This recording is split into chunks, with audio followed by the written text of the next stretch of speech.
My name's Dan Witt. I'm the international lead for the Waterloo Catholic District School Board and their international education services. I've been with our school board for 35 years. I was principal for 15 before I came into the international role. So our school district is located about an hour outside of Toronto.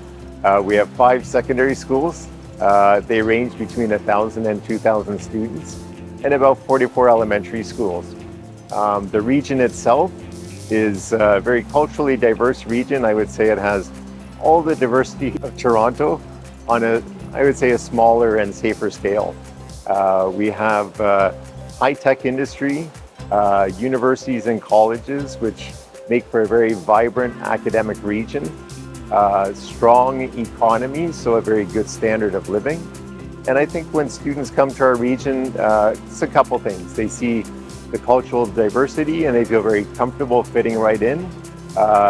They see the quality of our region and see it's a good place to live.